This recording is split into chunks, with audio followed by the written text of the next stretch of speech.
Assalamualaikum warahmatullahi wabarakatuh.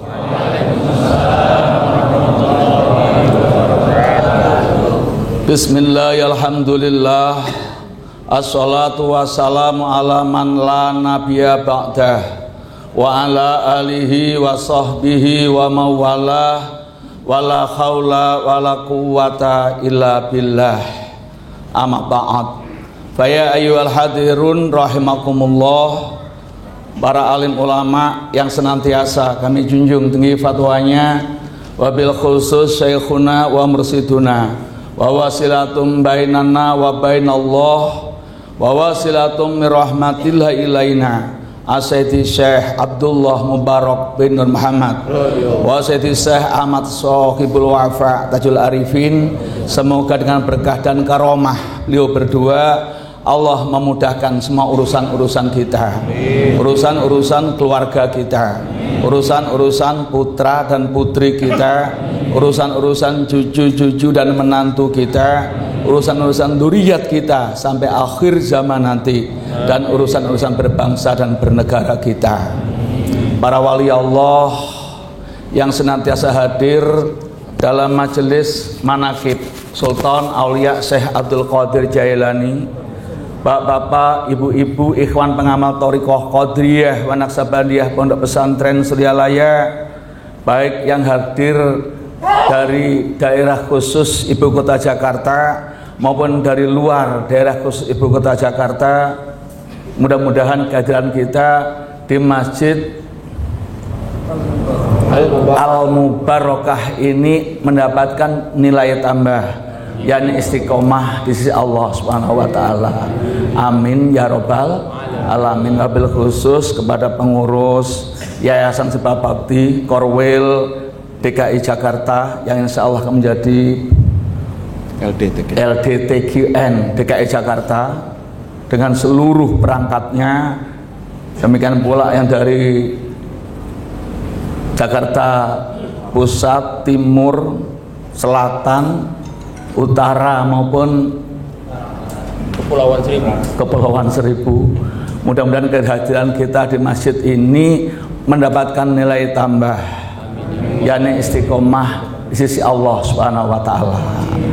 Bapak dan Ibu yang berbahagia, kita bersyukur diagungkan oleh guru kita Sultan Aulia Syekh Abdul Qadir Jailani Qaddasallahu sirrah, karena kita masih diberikan kesempatan untuk dapat hadir di manaqib yang agung, yakni manaqib bulan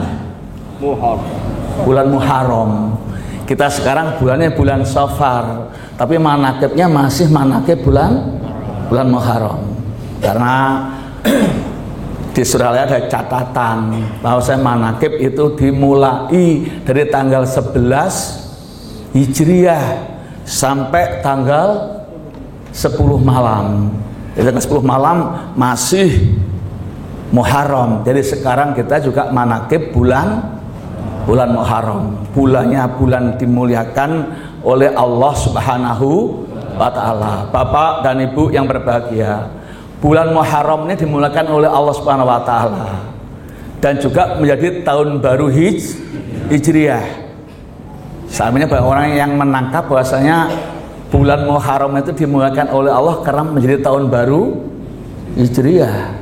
Tahun baru Hijriah itu kapan? Tahun baru Hijriah itu mulai ada pada zamannya Khalifah Umar bin Khattab radhiyallahu.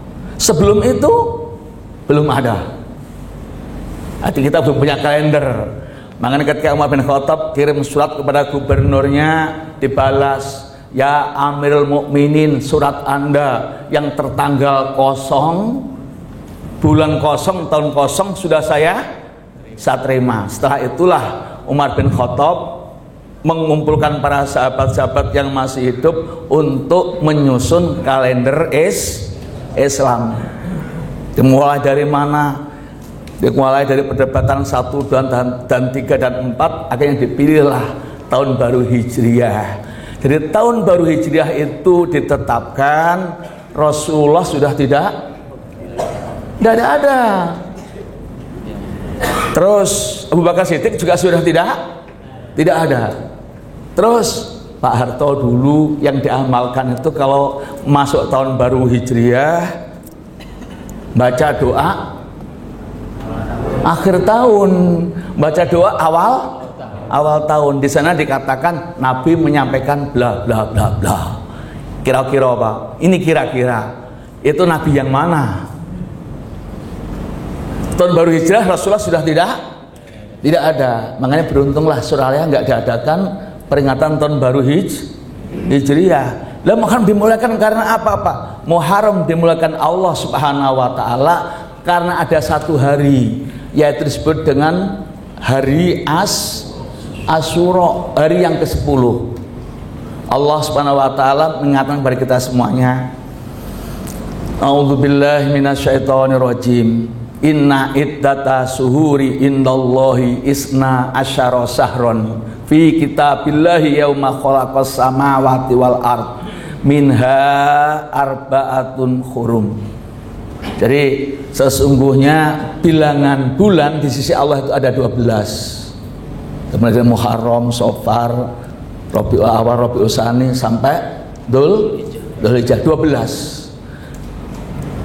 Minha arba'atun hurum. Di antara 12 itu 4 yang diagungkan oleh Allah Subhanahu wa taala. Bulan apa saja? Bulan Rajab yang pertama. Yang ketiga bulan 1, 2, 3 itu rentengan 3, 4 ya, 2, 3, 4 yaitu bulan Dzulqa'dah, bulan Dzulhijjah dan bulan Muharram. Makanya orang-orang Jawa dulu kalau mau poso cari hari-hari bulan-bulan yang dimulakan oleh Allah Subhanahu wa taala. Jadi bulan Muharram dimulakan oleh Allah Subhanahu wa taala bukan karena menjadi tahun barunya. Bulan Muharram dimulakan oleh Allah Subhanahu wa taala karena pada hari bulan itu ada satu hari yang diagungkan oleh Allah Subhanahu wa taala yaitu hari Asyura. Hari yang ke-10 yang disebut-sebut orang sebagai hari idnya anak yatim piatu. Dalam kitab Al-Ghaniyah susunan Sultan Aulia Saidul Qadir Jailani guru kita, di sana diutarakan barang siapa yang berpuasa pada hari Asyura. Puasa enggak kemarin, Pak? Puasa enggak? Alhamdulillah. Alhamdulillah lolos berarti. Barang siapa yang berpuasa pada hari Asyura seolah-olah dia menunaikan ibadah haji 10.000 kali haji dan mabrur. Pak, kalau 10.000 kali haji kira-kira berapa duit itu? Ya. Berapa duit kira-kira? Kalau satu orang saja 40 juta. Ini 10.000 orang yang menunaikan ibadah haji yang mabrur.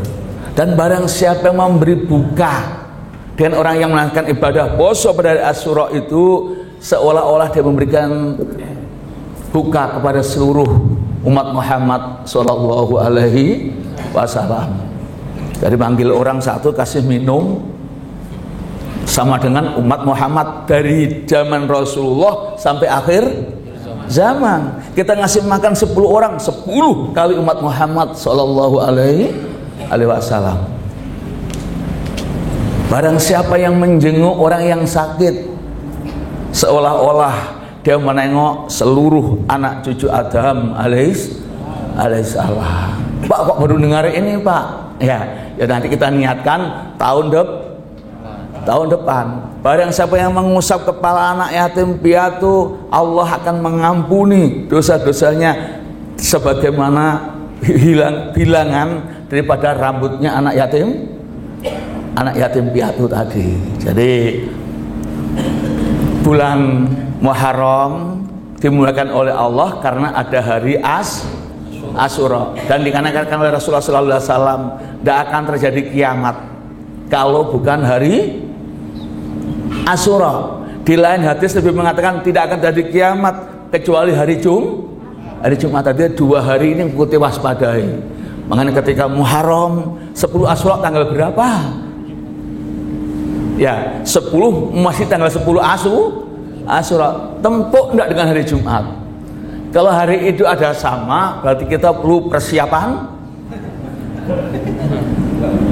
Ya, perlu persiapan. Ya, kadang-kadang katakan zaman sudah akhir, tapi kita masih sering lupa kepada Allah Subhanahu wa ta'ala. Sudah baca zikir? Sudah Pak, baca zikir. Tapi kalau boleh ngomong, terlalu banyak lupanya dibanding ingatnya kepada Allah Subhanahu wa ta'ala. Kalau ditanya mengapa sering lupa Pak, ada masalah apa kira-kira? Jadi bapak-bapak dan ibu-ibu yang berbahagia, jadi bulan yang dimulakan oleh Allah 4, hari yang dimulakan Allah juga 4, wanita dimulakan Allah juga 4. Istri kita masuk enggak? Di wanita dimulakan Allah yang pertama itu Siti Maryam, ibundanya Nabi Isa. Yang keduanya baru Siti Asia. Yang ketiganya baru Khadijah. Yang keempatnya baru Siti Fatimah radhiyallahu. Istri kita rupanya enggak masuk. Tapi mudah-mudahan lah nanti bisa mengikuti di antara mereka berempat, paling enggak bisa mengikuti Siti Fatimah radhiyallahu. Ya, hitungannya ya dimakan Allah itu 4 dan 4 bukan berarti istri harus. Kalau kepingin saja enggak apa-apa. Tapi itu dilaksanakan enggak boleh. Karena apa? Guru kita pernah menyampaikan, kalau mau jadi pembohong silahkan nyandung. Apa itu Pak? Kalau menjadi pembohong kawin lagi. Ya kita nggak usah itulah, satu saja cukup. Kita ingat guru kita. Jadi bulan Muharram dimulakan oleh Allah karena ada Asyura. Asyura itu 10. Bapak dan ibu yang berbahagia, kalau surone orang Jawa lain. Orang Jawa bilang suro itu berani. Ya. Jadi Umar bin Khattab radhiyallahu dengan para sahabat membuat tahun baru Hijriah itu dimulai dari Muharram. Ada apa dengan hijrah? Hijrah dari mana? Kalau tema saya tadi, kita hijrah untuk menuju Allah Subhanahu wa taala. Sebagai terbang kita untuk menuju Allah Subhanahu wa taala. Bisa Pak? Bisa. Apa enggak? Kendaraannya apa? Dzikir kepada Allah Subhanahu wa taala. Kita dzikir sudah. Berapa lama kita dzikir? Ada yang 10 tahun, ada yang 20 tahun, ada yang 25 tahun, ada yang 30 tahun. Yang menjadi pertanyaan, ini pernyataan Allah Subhanahu wa taala. Wa ammal ladzina fi qulubihim maradun fazadatuhum rijsan ila rijsihim wa matu wa hum kafirun. Adapun orang-orang yang dalam kalbu mereka itu ada penyakit, maka Allah akan menambah-nambah dalam kalbu mereka itu kotoran-kotoran, dan jika mati mereka termasuk orang-orang yang mati kafir. Kita sudah zikir, sudah sakit hati, ya, masih. Bahkan dalam pilpres saja punya jagonya dialog orang sudah sakit hati. Atau gimana Pak? Ya nggak usah ngomong lah tentang calon, karena semuanya punya calon masing-masing. Daripada nyakiti hati wong, lebih baik nggak usah ngomong. Bapak dan ibu yang berbahagia, jadi nabrak kemana Pak Harto itu, ya enggak? Jadi penyakit hati inilah yang membuat kita sengsara di dunia dan akhirat. Apa saja penyakit hati ini Pak? Dan cukup banyak. Ya, kalau yang terjadi sebenarnya kita masih membiarkan diri kita menjadi Abu Jahal, padahal di mana-mana ngakunya umat Muhammad Shallallahu Alaihi Wasallam. Disebut Islam Nusantara saja marah, ya Pak. Disebut Islam Nusantara saja marah. Apa sih Islam Nusantara itu, Pak? Jadi Islam itu ajaran yang aslinya, terus berakulturasi dengan budaya, makanya namanya Nusantara. Budaya apa? Pakai batik, ya, pakai baju batik. Kalau baju saya yang dalam saja, ini baju Arab. Kalau kopiah putih saja kopiah Arab. Kalau kopiahnya hitam kopiah Indonesia. Bahkan dikatakan Nusantara. Orang bilang Islam Nusantara tersinggung, ya.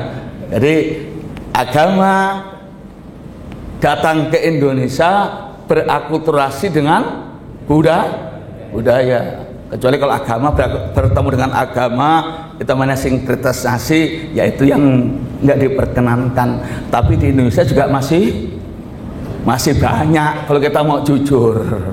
Jadi bapak-bapak dan ibu-ibu yang berbahagia, jadi sifat-sifat Abu Jahal ini yang sering dan sudah belajar bertahun-tahun nggak hilang-hilang. Ibarun wa khirasun sahwatun summa khasatun ghadabun wa bukhlun summa khidun wa kirhun.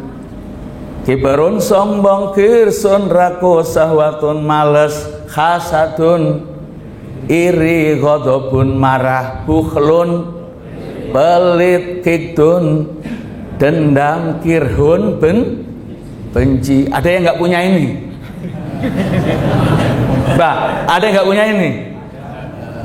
Jadi masih ada, padahal sudah dihancurkan dengan zikir. Likuli sayin sikolah, semua ada obatnya, dan obatnya hati hanyalah zikir kepada Allah Subhanahu wa Ta'ala. Kita zikir, ngapa Pak kok belum hilang-hilang ini, bahkan makin merajalela.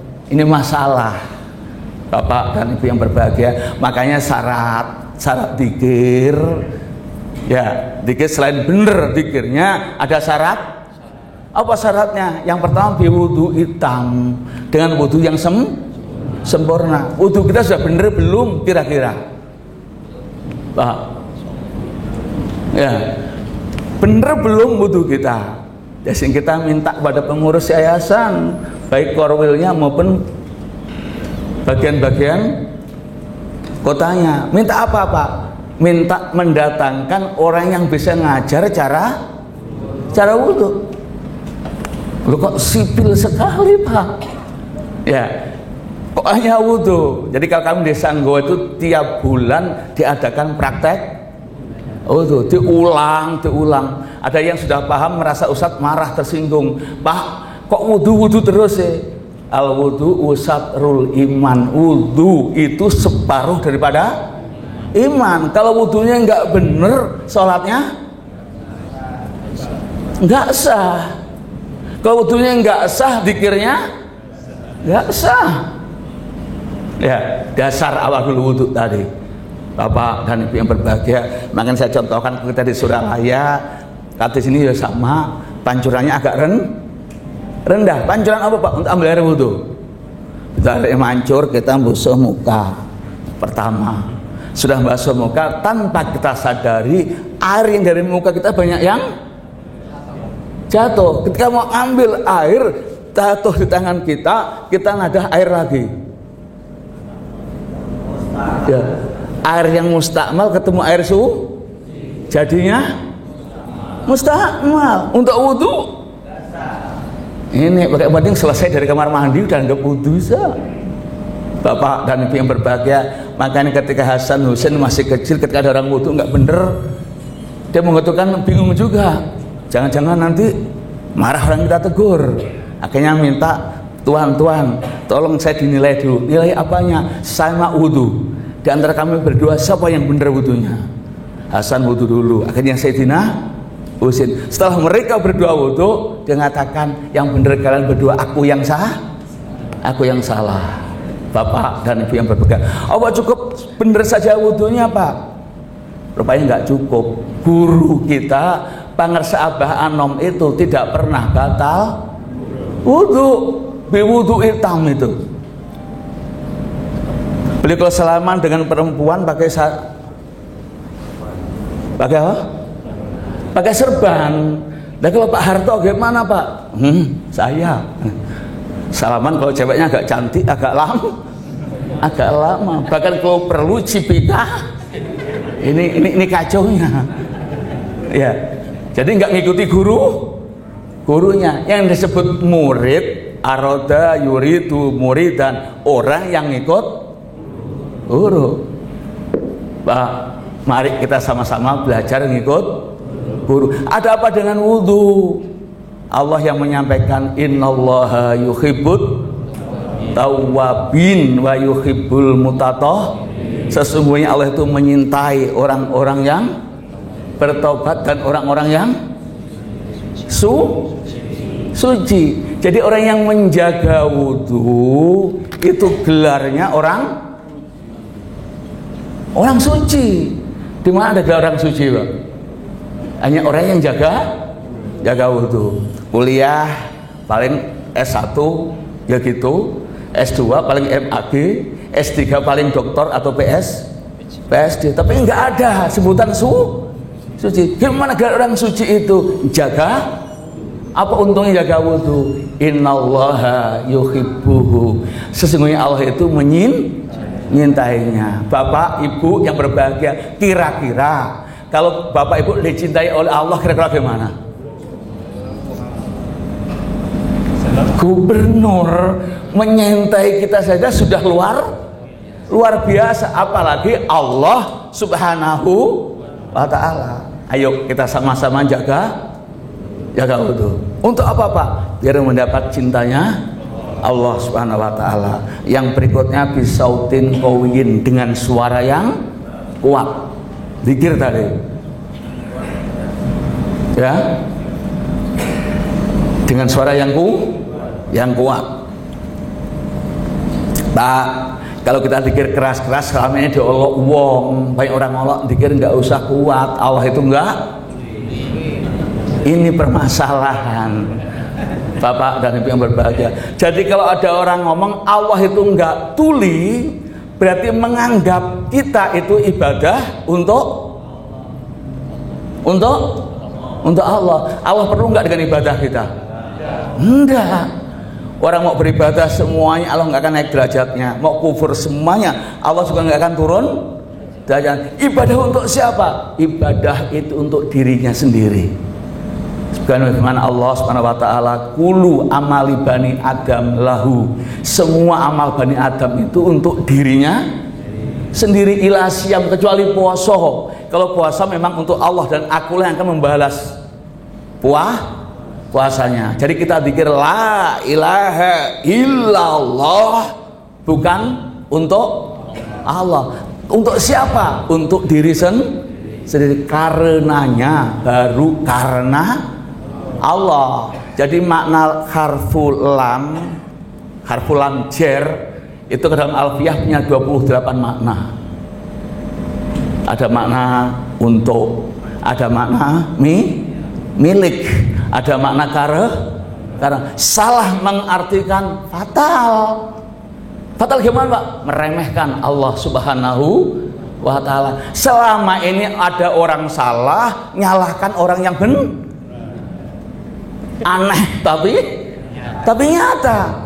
Dan kalau benar gimana Pak? Mengapa kuat? Untuk keperluan membersihkan kolbuku. Kenapa kolbumu? Kolbuku ini keras. Kerasnya kayak apa? Lebih keras daripada batu apa yang paling keras Pak?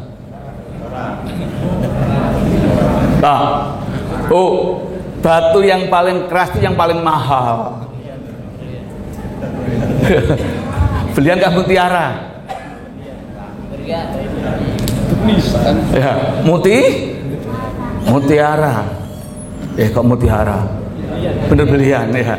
Belian. Kalau belian segini boleh 2 miliar kira-kira. Ini sebesar hati saya. Kolbu saya gini besarnya. Jadi besar kolbu itu segenggaman. Kira-kira kalau kolbu bapak ibu ditukar 2 miliar boleh enggak? Ngapa enggak boleh? Kalau kolbu diganti 2 miliar mesti almarhum. Ya, jadi lebih keras, lebih mahal daripada belian. Nah, belian ini jernih bagaikan kaca mestinya. Kalau dia jernih bagaikan kaca bisa untuk ngaca. Tapi karena ini sering ngomongin uang, ya nggak pernah berhenti ngomongin orang. Kalau ada Pak Andika ngomongin Pak Andri, kalau nggak ada Pak Andri, kalau nggak ada Pak Andika ngomongin Pak Andika. Jadi ngomongin terus nggak akan ada habisnya.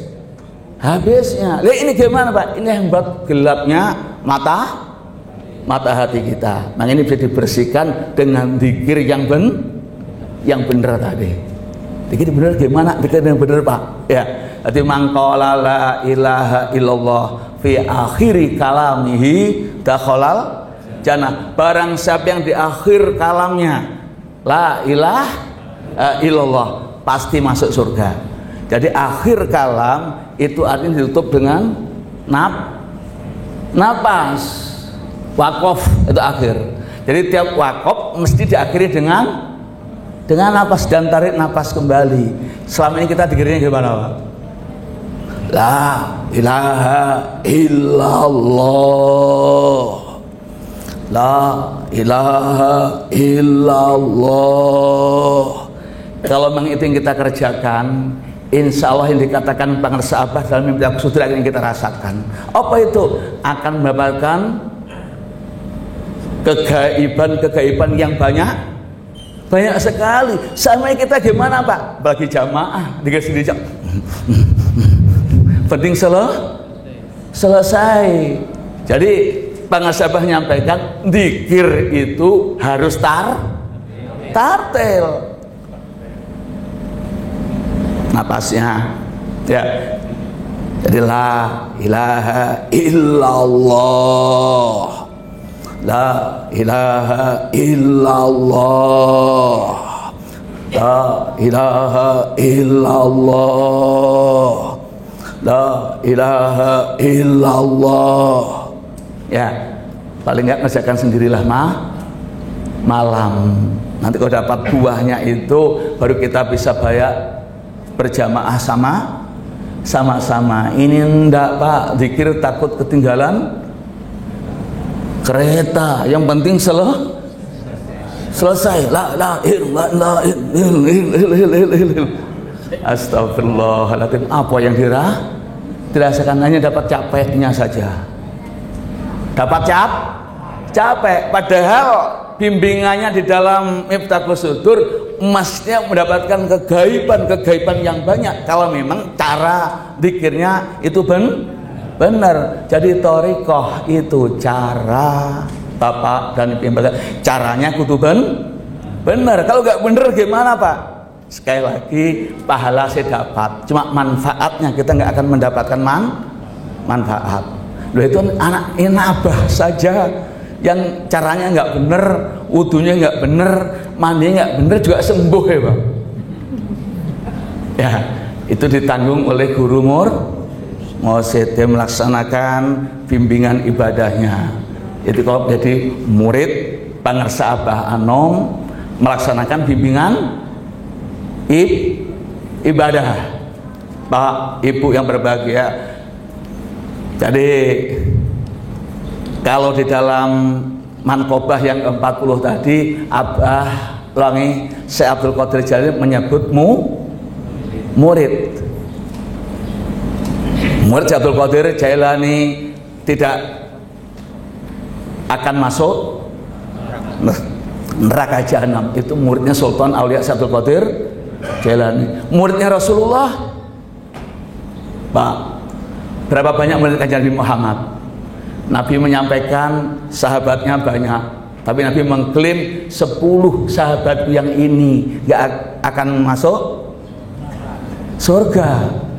Ya, 10 orang sahabatku ini dijamin surga. Itulah yang muridnya. Jadi abah punya ikhwan, juga punya murid. Kita murid atau ikhwan? Ya. Abah nyebutnya ikhwan. Apa bedanya ikhwan dengan murid, Pak? Beda, Pak. Kalau ikhwan zikir, khataman, manakib, ziarah wali, menunaikan ibadah haji, menunaikan ibadah itu ikhwan. Lah kalau murid bagaimana, Pak? Kalau dalam Miftahus Sudur pengasabah menyampaikan fal-ula bil muridina ayas luku, lebih utama kalau murid itu melaksanakan suluk, Pak. Jadi suluk itu yang mana, Pak? Apakah Abah ada nyusun? Ada susunan Abah. Apa itu? Yang ditulis dalam buku bimbingan ibadah. Jadi suluk itu 100% amalia syariah. Jadi kalau saya dulu masih bingung ngikut thariqat ini, bagaimana nanti di akhirnya, Pak dan Ibu yang berbahagia, ternyata begitu saya masuk S2 neliti ini, ternyata belum muridnya Abah sebelum melaksanakan sholat yang 110 rakaat dalam satu harinya, Pak. Belum murid Abah. Dan kalau selama ini anggapan orang thariqat itu ujung-ujungnya nggak sholat loh, hati-hati dengan thariqat. Nggak, jawaban ini saya berani ngomong. Ayo, siapa yang ngomong orang thariqat nggak sholat? Ternyata orang thariqat sholatnya banyak dan dijamin orang yang gila saja bisa sembuh. Kita belum gila, ya. Kita belum gila, makanya belum sembuh.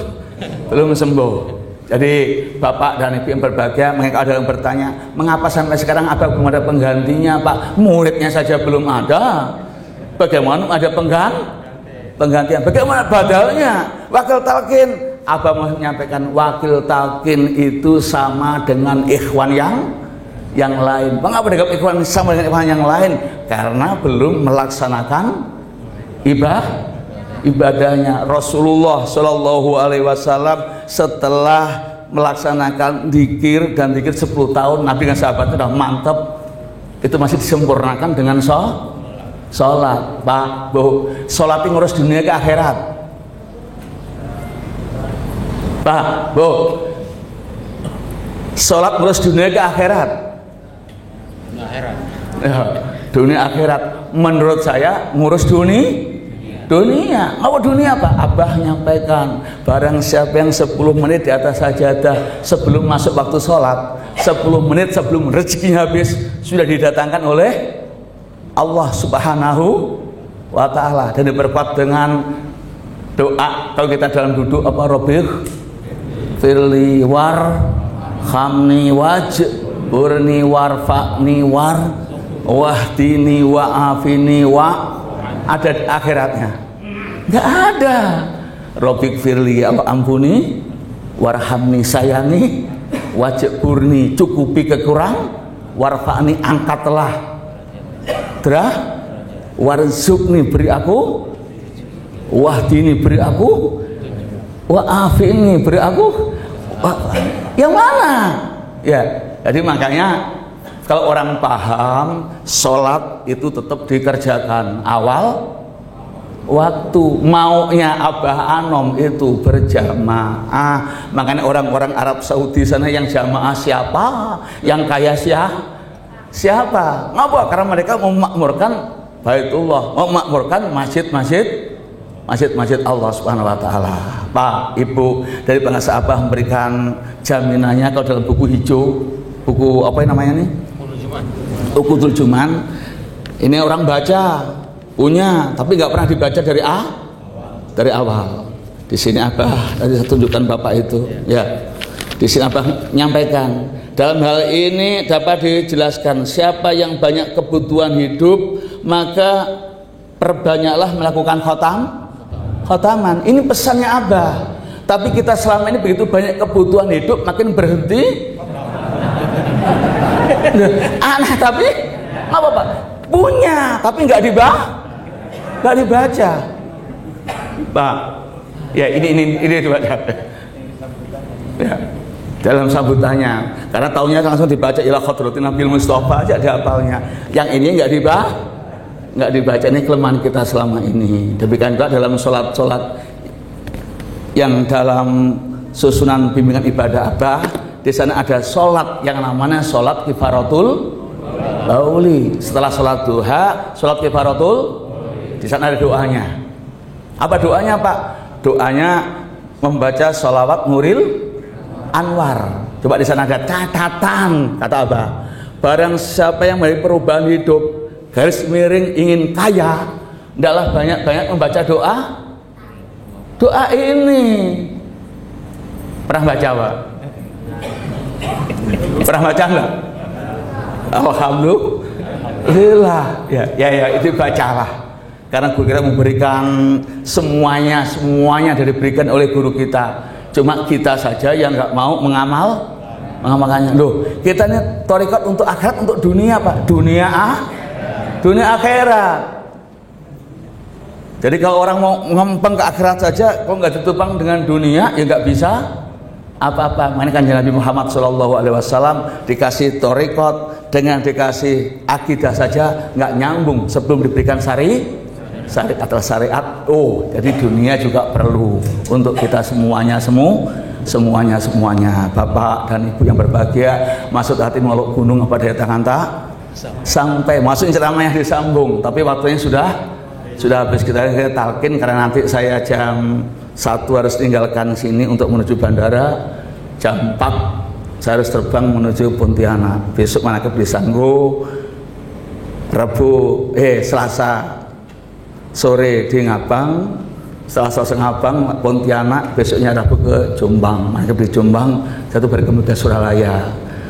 Hari Jumat kuliah di UIN Bandung. Jadi mohon doanya Pak Ibu berbahagia. Saya menyelesaikan S3 saya di UIN Bandung. Jadi kalau S2 saya kemarin saya menulis tentang perbedaan ikhwan dan murid, dan untuk ini saya akan menulis tentang pemikiran kemursidan Syekh Ahmad Shokibul Wafa Tajul Arifin. Jadi mudah-mudahan nanti kita anak kita, mungkin cucu kita lah, ada yang menjadi penerus dari bangsa Abah Hanom. Karena apa? Mengapa sama ihtiram kepada penggantinya Pak? Banyak faktor. Di antara yang pertama, mohon maaf sekali ya. Yang pertama, yang masuk ke perut kita ini harusnya barang yang halal. Yang nggak halal nggak boleh masuk. Kalau masukkan barang yang haram bagaimana Pak? Ibadah kita nggak diterima oleh Allah selama 40 hari 40 malam.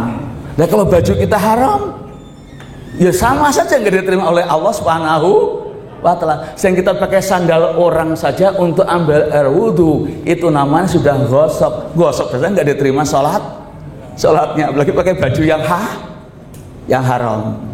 Jadi ada yang marah kemarin Pak di Jombang itu, Pak Yai ngomong ceramah keras gitu, kalau nggak saya sampaikan saya dituntut di akhirat. Sekarang saya sampaikan, mau sampean pelan itu urusan sampean, tapi sampean sudah menyadari mana yang haram, mana yang halal. Kalau Nabi mengatakan haramun bayinun wa halalun bayinun wa bainahuma mutasabiyah. Jadi yang halal jelas, yang haram juga ada antaranya, ada yang mutasabiyah. Ada yang bilang Pak Yai doakan saya lah Pak. Iyo kita doakan. Terus gimana Pak Yai, yang haram ini masih bisa digunakan lah kalau untuk bensin. Untuk lain-lain masih boleh. Yang nggak boleh masuk ke perut dan untuk jadi pakaian. Jadi sajadah nggak boleh. Ya, karena sholatnya nggak. Jadi sampai nanti untuk menuntut di akhiratnya. Ya Allah, saya sholat ngapa nggak diterima? Loh kamu dulu sholat di mana? Sholat di imaman, jadi imam terus ya Allah. Iya, sajadahnya itu dari sajadah Pak Harto. Pak Harto uangnya dari mana? Ya akhirnya nanti saling menurut kalau gitu ya Allah kasihkan dosa ke Pak Harto, Pak Harto kembalikan ke saya. Ini yang kita inginkan. Jadi mari kita sama-sama belajar untuk mengurangi barang-barang yang haram untuk masuk dalam diri kita, diri anak kita maupun keluarga keluarga kita. Jangan sampai nanti anak istri nuntut di akhirat. Aku nggak tahu ya Allah makanan ini dari suamiku, kan nelongsoh kita Pak. Kita sudah ngajak ngomong ke sana kemari ngomong akhirat, tapi nyatanya kita bawa neraka. Demikian. Assalamualaikum warahmatullahi wabarakatuh.